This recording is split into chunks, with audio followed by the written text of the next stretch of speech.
శ్రీ సాయినాథాయ నమః. శ్రీ సాయి సచ్చరిత్రము 3వ అధ్యాయం.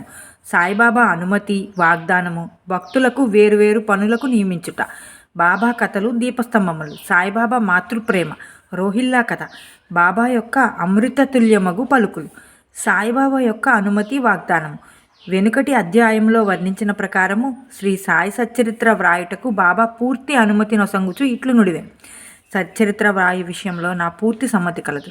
నీ పనిని నీవు నిర్వర్తించుము, భయపడకుము, మనస్సు నిలకడగా ఉంచుము, నా మాటలందు విశ్వాసముంచుము. నా లీలలు వ్రాసినచో అవిద్య అంతరించిపోవును. శ్రద్ధాభక్తులతో వానిని వినిన వారికి ప్రపంచమందు వ్యామోహము క్షీణించును, బలమైన ప్రేమ భక్తి కిరటములు లేచును. ఎవరైతే నా లీలలలో మునిగెదరో వారికి జ్ఞానరత్నములు లభించును.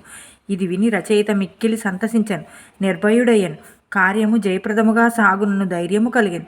అటుపైన మాధవరావు దేశపాండే శ్యామ వైపు తిరిగి బాబా ఇట్ల నేను ప్రేమతో నా నామముచ్చరించిన వారి కోరికలన్నీ నెరవేర్చెదను, వారి భక్తిని హెచ్చించెదను, వారిని అన్ని దిశల నుండి కాపాడెదను. ఎవరైతే మనఃపూర్వకముగా నాపై ఆధారపడి ఉన్నారో వారి కథలు విన్నప్పుడు అమితానందము పొందుదరు. నా లీలలను గానము చేయు వారు కంతలేని ఆనందము, శాశ్వతమైన తృప్తిని ఇచ్చేదనని నమ్ముము. ఎవరైతే నన్ను శరణవేడుదరో, భక్తి విశ్వాసములతో నన్ను పూజించదరో, నన్నే స్మరించదరో, నా రూపమును తమ మనస్సును నిలుపుకొనెదరో వారిని దుఃఖబంధనముల నుండి తప్పింతును. ప్రాపంచిక విషయములన్నీ మరచి నా నామమునే జపించుచు, నా పూజనే సల్పుచు, నా లీలలను చరిత్రను మననము చేయుచు ఎల్లప్పుడూ నన్ను జ్ఞప్తి అందించుకుని వారు ప్రపంచ విషయములందు ఎట్లు తగులుకొనగలరు? వారిని మరణము నుండి బయటకు లాగెదను. నా కథలు వినినచో సకల రోగములు నివారించబడును. కావున భక్తి శ్రద్ధలతో నా కథలను వినుము, వానిని మనమున నిలుపుము. ఆనందమునకు తృప్తికి ఇదియే మార్గము. నా భక్తుల యొక్క గర్వాహంకారములు నిష్క్రమించును. నా లీలలు వినువారికి శాంతి కలుగును.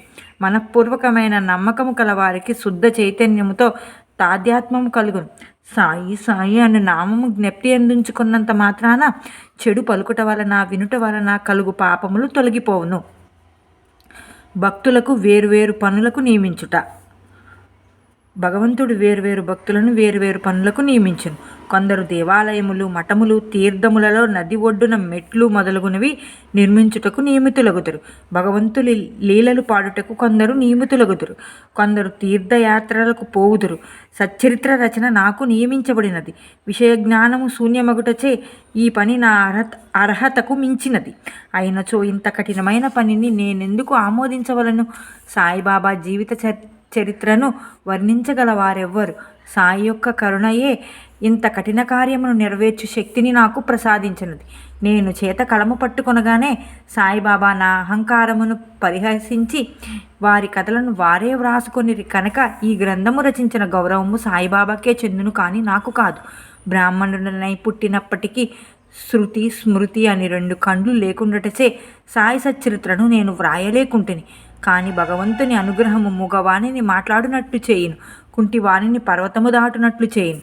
తన ఇచ్ఛానుసారము పనులు నెరవేర్చుకుని చాతుర్యము ఆ భగవంతునికే కలదు. హార్మోనియంకు కానీ వేణువుకు కానీ ధ్వనులు ఎట్లు వచ్చునో తెలియదు, అవి వాయించువానికే తెలియను. చంద్రకాంతములు ద్రవించుట, సముద్రములు ఉప్పొంగుట వాని వల్ల జరగవు, అవి చంద్రోదయం వల్లనే జరుగును. బాబా కథలు దీపస్తంభములు. సముద్ర మధ్యమందు దీపస్తంభములుండను. పడవల వైపు పోవువారు ఆ వెలుతురులో రాళ్ళు రప్పల వల్ల కలుగు హానులను తప్పించుకొని సురక్షితముగా ప్రయాణింతురు. ప్రపంచమును మహాసముద్రంలో బాబా కథలను దీపములు దారి చూపును. అవి అమృతము కంటే తీయగా ఉండి ప్రపంచ యాత్ర చేయు మార్గమును సులభముగాను సుగముగాను చేయును. యోగీశ్వరుల కథలు పవిత్రములు. అవి మన చెవుల ద్వారా హృదయమందు ప్రవేశించినప్పుడు శరీర స్పృహయు, అహంకారము, ద్వంద్వ స్వభావములు నిష్క్రమించును. మన హృదయమందు నిల్వయుండిన సందేహములు పటాపంచలైపోవును. శరీర గర్వము మాయమైపోయి కావలసినంత జ్ఞానము నిల్వ చేయబడును.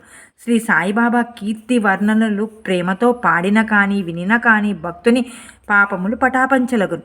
కాబట్టి ఇవి ఏ మోక్షమునకు సులభ సాధనములు.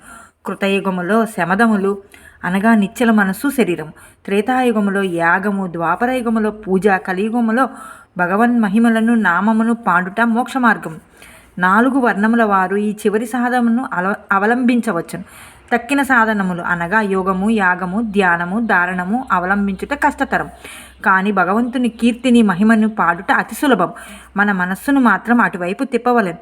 భగవత్కథలను వినుట వలన, పాడుట వలన మనకు దేహాభిమానము తొలగిపోవును. అది భక్తులను నిర్మోహులుగా చేసి తుదకు ఆత్మసాక్షాత్కారం పొందినట్లు చేయను. ఈ కారణం చేతనే సాయిబాబా నాకు సహాయపడి నాచే ఈ సచ్చరిత్రామృతము వ్రాయించను. భక్తులు దాన్ని సులభంగా చదవగలరు, వినగలరు. చదువునప్పుడు, వినునప్పుడు బాబాను ధ్యానించవచ్చును. వారి స్వరూపమును మనస్సునందు మననము చేయవచ్చును. ఈ ప్రకారముగా గురువునందు, తదుపరి భగవంతుని నందు భక్తు కలుగును.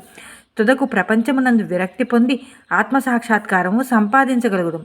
సచ్చరిత్రామృతము వ్రాయుట, తయారు చేయుట బాబా యొక్క కటాక్షము చేతనే సిద్ధించినవి. నేను నిమిత్త మాత్రుడిగానే ఉంటిని.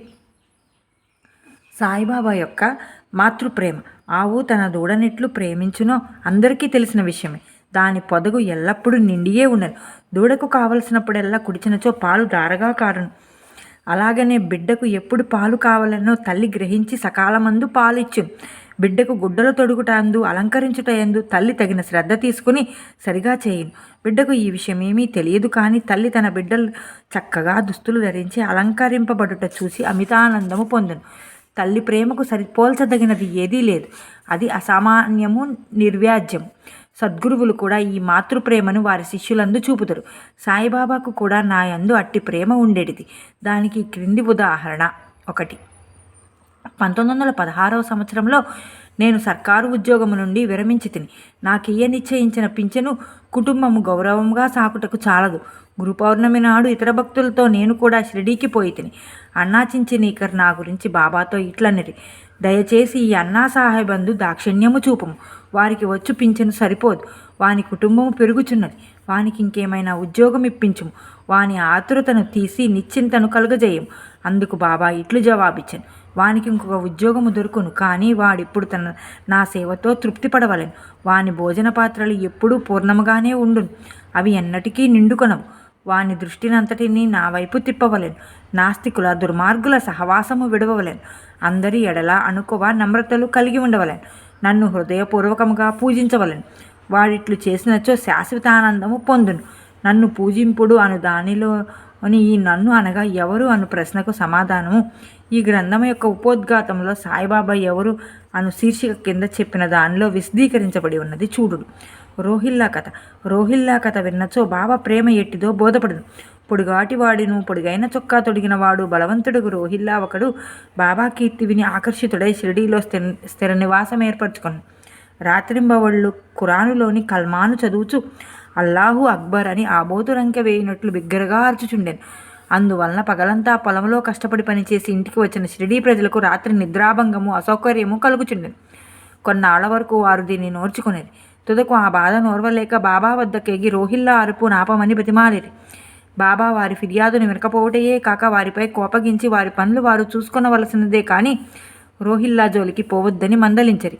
రోహిల్లాకు ఒక దౌర్భాగ్యపు భార్య కలదని, ఆమె గయ్యాళి అని, ఆమె వచ్చి రోహిల్లాను తనను బాధ పెట్టుచున్నదని, రోహిల్లా ప్రార్థనలు విని ఆమె ఏమీ చెయ్యలేక ఊరక ఉండునని బాబా చెప్పాను. నిజంగా రోహిల్లాకు భార్య లేదు. భార్య అనగా దుర్బుద్ధి అని బాబా భావం. బాబాకు అన్నిటికంటే దైవ ప్రార్థనలందు మిక్కుట ప్రేమ. అందుచేత రోహిల్లా తరపున వాదించి ఊరిలోని వారిని ఓపికతో ఓర్చుకొని ఆ అసౌకర్యమును సహించవలసినదని, అది త్వరలో తగ్గునని బాబా బుద్ధి చెప్పాను. బాబా యొక్క అమృతతుల్యమగు పలుకులు. ఒకనాడు మధ్యాహ్న హారతి అయిన పిమ్మట భక్తులందరూ తమ తమ బసలకు పోవుచుండిరి. అప్పుడు వారికి బాబా ఈ క్రింది చక్కని ఉపదేశం ఇచ్చాను: మీరెక్కడున్నను ఏమి చేయను నాకు తెలియనని బాగుగా జ్ఞప్తి అందించుకునుడు. నేనందరి హృదయమును పాలించువాడను, అందరి హృదయములో నివసించువాడను. నేను ప్రపంచమందు గల చరాచర జీవకోటిని ఆవరించి ఉన్నాను. ఈ జగత్తును నడిపించువాడిని, సూత్రధారిని నేనే జగన్మాతను, త్రిగుణముల సామరస్యమును నేనే, ఇంద్రియ చాలకుడను నేనే, సృష్టి స్థితి లయ కారకుడను నేనే. ఎవరైతే తమ దృష్టిని నా వైపు తిప్పెదరో వారికే హాని కానీ బాధ కానీ కలగదు. నన్ను మరచిన వారిని మాయ శిక్షించును. పురుగులు, చీమలు తదితర దృశ్యమాన చరాచర జీవకోటి అంతా నా శరీరమే, నా రూపమే. ఈ చక్కని అమృతతుల్యమైన మాటలు విన్న వెంటనే నా మనస్సులో ఏ నౌకరీ కొరకు యత్నించక గురుసేవలోనే నిమగ్నమగుటకు నిశ్చయించుకుంటాను. కానీ అన్నాచించనీకర్ ప్రశ్నకు బాబా చెప్పిన సమాధానము నా మనస్సు నందుండెను. అది జరుగునా లేదా అని సందేహము కలుగుచుండెను. భవిష్యత్తులో బాబా పలికిన పలుకులు సత్యములైనవి. నాకు ఒక సర్కారు ఉద్యోగము దొరికాను. అది కొద్ది కాలం వరకే. అటు పిమ్మట వేరే పని ఏది చేయక శ్రీ సాయి సేవకు నా జీవితమంతా సమర్పించుతుంది. ఈ అధ్యాయమును ముగించబోవుటకు ముందు చదువరులకు నేను చెప్పుదునదేమనగా, బద్ధకము, నిద్ర, చంచల మనస్సు, దేహాభిమానము మొదలగు వారిని విడిచి వారు తమ యావత్ దృష్టిని సాయిబాబా కథల వైపు తిప్పవలెను. వారి ప్రేమ సహజముగా ఉండవలెను. వారి భక్తి యొక్క రహస్యమును తెలుసుకొందురుగాక. ఇతర మార్గములను అవలంబించి అనవసరంగా అలసిపోవద్దు. అందరూ ఒకే మార్గము త్రొక్కుదురుగాక, అనగా శ్రీ సాయి కథలను విందురు కాక. ఇది వారి అజ్ఞానమును నశింపచేయును, మోక్షమును సంపాదించి పెట్టిను. లోబి ఎక్కడ ఉన్నప్పటికీ వాని మనస్సు తాను పాతిపెట్టిన సొత్తు యందే ఉన్నట్లు బాబాను కూడా ఎల్లరూ తమ హృదయములందు స్థాపించుకుందురు కాక. 3వ అధ్యాయము సంపూర్ణం. సద్గురు శ్రీ సాయినాథార్పణమస్తు. శుభం భవతు.